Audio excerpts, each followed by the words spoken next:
Kali ini kita akan membahas bedah buku sistem intrusif dan kedaulatan dan launching buku. Ada pertama kali kita lihat sistem intrusif genealogi terorisme Amerika Serikat dan rejim kebenaran dan kuasa kekuasaan. Karya Arthur Geoffrey Somaya.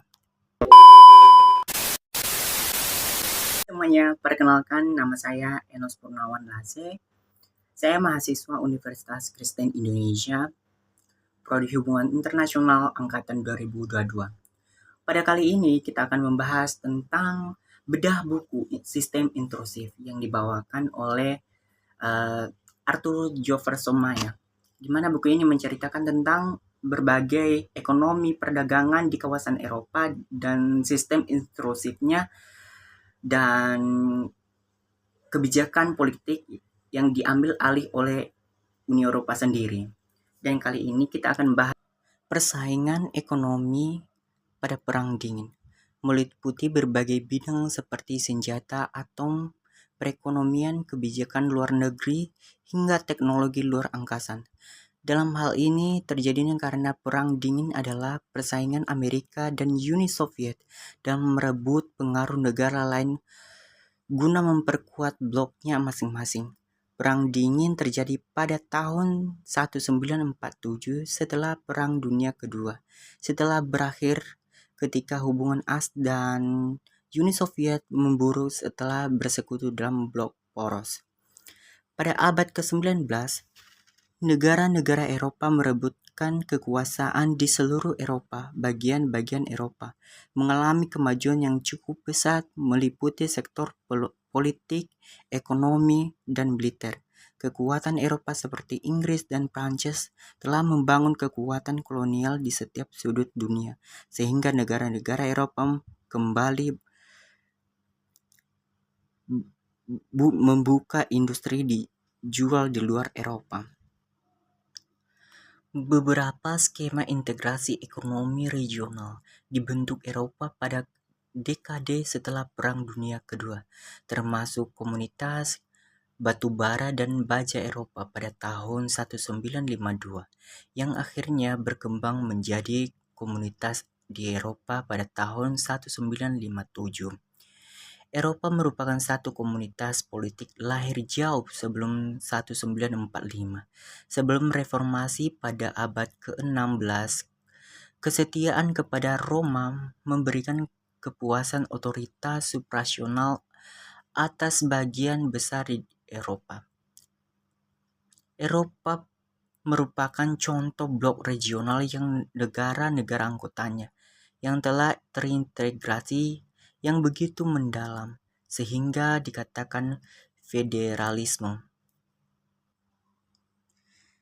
Regionalisme semakin penting pada akhir abad ke-20, sama seperti negara-negara yang mencari cara untuk mengelola tata global di tingkat internasional melalui PBB.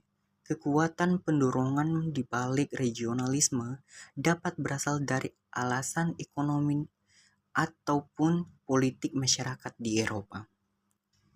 Dan kali ini kita akan melihat persaingan ekonomi di Eropa dalam sistem intrusif. Dapat dilihat sebagai dinamika antara negara-negara yang berusaha mempertahankan kendali atas pasar domestik mereka sambil menghadapi tekanan dari globalisasi dan integrasi ekonomi regional. Beberapa negara Eropa menerapkan kebijakan proteksionis untuk melindungi industri lokal mereka seperti tarif, subsidi, atau regulasi tetap untuk mencegah dominasi oleh perusahaan asing yang lebih besar. Namun dalam Uni Eropa, prinsip pasar tunggal mengurangi kemampuan negara anggota untuk menanggung proteksionisme secara terang-terangan. Uni Eropa memiliki kebijakan anti-monopoli dan persaingan yang ketat, mencegah perusahaan besar dan mendominasi pasar. Ekonomi Eropa menghadapi persaingan dari kekuatan global seperti Amerika dan China. Dengan itu mendorong beberapa negara Eropa untuk meningkatkan efisiensi produk, inovasi teknologi, dan daya saing ekspor. Meski demikian, tekanan global terkadang negara-negara Eropa lebih fokus pada proteksi pasar tenaga kerja dan aset strategis. Negara-negara seperti Jerman dan Prancis memiliki ekonomi yang lebih kuat. Ini juga sering menggunakan investasi atau kebijakan retribusi di tingkat Uni Eropa yang dapat dipandang intrusif oleh negara-negara tertentu. Sistem intrusif dalam persaingan ekonomi Eropa adalah hasil dari perpaduan regulasi yang ketat, tekanan globalisasi dan upaya untuk menjaga integrasi ekonomi regional. Sementara itu, tantangan yang dihadapi meliputi ketimpangan antara negara, proteksionisme tersembunyi, dan kebutuhan untuk terus berinovasi agar tetap kompetitif di tingkat global. Sistem intrusif ini mencerminkan bagaimana persaingan ekonomi di Eropa sering melibatkan campuran tangan negara untuk memastikan keuntungan strategis dalam perdagangan internasional.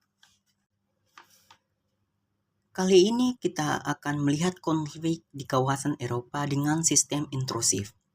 Konflik di kawasan Eropa terutama terjadi dalam beberapa tahun terakhir telah memberikan dampak signifikan terhadap perekonomian di wilayah tersebut. Salah satu konflik utama adalah perang di Ukraina yang dimulai pada tahun 2022. Konflik ini tidak hanya melibatkan Rusia dan Ukraina, tetapi juga mengaruhi hubungan geopolitik antara Eropa, Amerika Serikat, dan negara-negara lainnya. Akibat Eropa menghadapi krisis energi, inflasi tinggi, dan ketidakstabilan ekonomi, krisis energi menjadi salah satu dampak paling menonjol. Sebelum konflik di Rusia merupakan pemasukan utama gas minyak untuk banyak negara Eropa. Ketika sanksi dijatuhkan terhadap Rusia dan pasokan energi dipotong, negara-negara Eropa harus mencari alternatif. Hal ini meningkatkan harga energi secara signifikan, memengaruhi biaya produksi di sektor industri, dan menaikkan harga barang kebutuhan pokok. Konflik ini juga memperburuk inflasi di Eropa. Harga energi yang tinggi menyebabkan biaya hidup melonjak. Sementara gangguan rantai pasokan akibat perang dan pandemi COVID-19 sebelumnya memperburuk situasi. Inflasi yang tinggi mengaruhi daya beli masyarakat dan melemahkan perekonomian domestik di banyak negara Eropa. Selain itu, ketidakpastian politik dan ekonomi membuat investasi di kawasan Eropa menurun. Investor cenderung berhati-hati menghadapi risiko yang muncul akibat konflik geopolitik. Akibatnya pertumbuhan ekonomi melambat dan banyak negara menghadapi ancaman sanksi. Eropa harus mengalokasikan anggaran besar dan bantuan militer dan kemanusiaan, baik untuk mendukung Ukraina maupun menangani gelombang pengungsi. Beban finansial ini semakin menekan anggaran negara-negara Eropa yang sudah terbebani oleh krisis sebelumnya. Secara keseluruhan, konflik di Eropa menunjukkan bagaimana ketegangan geopolitik dan berdampak luas pada stabilitas ekonomi, memperburuk ketidakpastian global, dan mempengaruhi kesejahteraan masyarakat. Kali ini kita akan melihat politik dan kebijakan Eropa dalam menangani perang persaingan perdagangan. Perang persaingan perdagangan merupakan fenomena global seiring melibatkan negara-negara besar dalam upaya melindungi pasar domestik, memperluas pasar global, dan mempertahankan daya saing ekonomi. Uni Eropa sebagai blok ekonomi terbesar di dunia memiliki kebijakan strategi dirancang untuk menghadapi tantangan ini. Pendekatan UE mencakup diplomasi, perdagangan, perlindungan industri domestik, regulasi pasar internal, dan penggunaan instrumen hukum internasional. Mari kita sama-sama melihat kebijakan perdagangan Uni Eropa. Uni Eropa mengadopsi kebijakan perdagangan bersama di mana semua negara anggota memiliki kebijakan tunggal yang diwakili oleh Komisi Eropa. Hal ini memungkinkan UE berbicara sebagai satu kesatuan dalam negosiasi perdagangan internasional, termasuk dalam Organisasi Perdagangan Dunia (WTO).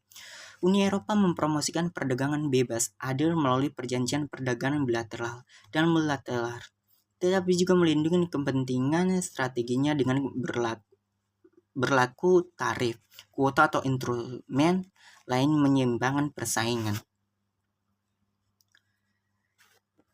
Kita melihat dari instrumen perlindungan perdagangan mereka untuk melawan praktik perdagangan tidak adil seperti dumping dan subsidi oleh negara lain. UE juga menggunakan beberapa instrumen perlindungan perdagangan. Yang kita lihat di sini anti-dumping measure. Eropa memperlakukan biaya masuk tambah pada produksi yang dijual di bawah harga pasar di negara asalnya. Biaya juga masuk dikenalkan mengimbangkan subsidi yang diberikan oleh negara asal produksi. Dan kita lihat di sini bahwa langkah-langkah yang melibatkan pembatasan impor sementara untuk melindungi industri domestik dari lonjakan impor yang merugikan bagi Eropa. Dan kemudian kita lihat lagi, Uni Eropa lebih memilih solusi diplomatik dalam penyelesaian sengketa perdagangan. Melalui WTO, UE menggunakan mekanisme penyelesaian sengketa menangani perselisihan dengan mitra dagang.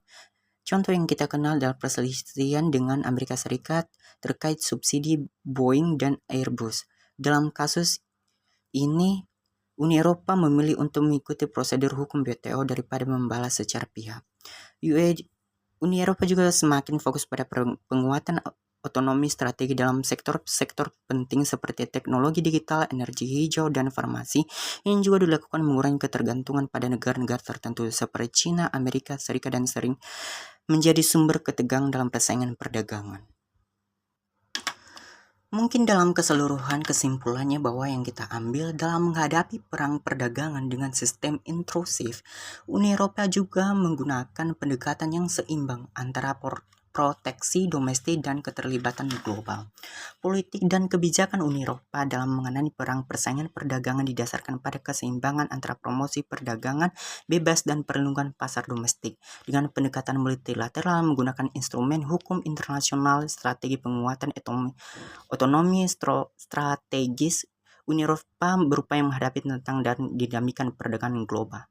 Langkah-langkah ini menunjukkan bagaimana Uni Eropa tidak hanya bersikap reaktif tetapi juga proaktif dalam menjaga kepentingan ekonominya di panggung dunia.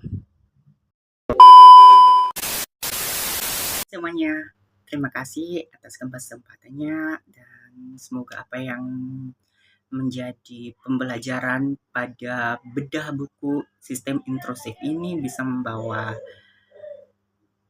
pengetahuan yang lebih dalam lagi bahwa sistem intrusif ini tidak hanya melihat dengan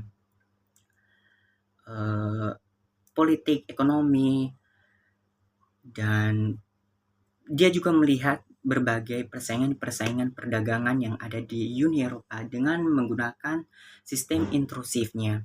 Dan pada kali ini, dan terima kasih juga untuk para penonton, jangan lupa subscribe dan like gitu supaya menjadi berguna untuk kita ke depan. Terima kasih.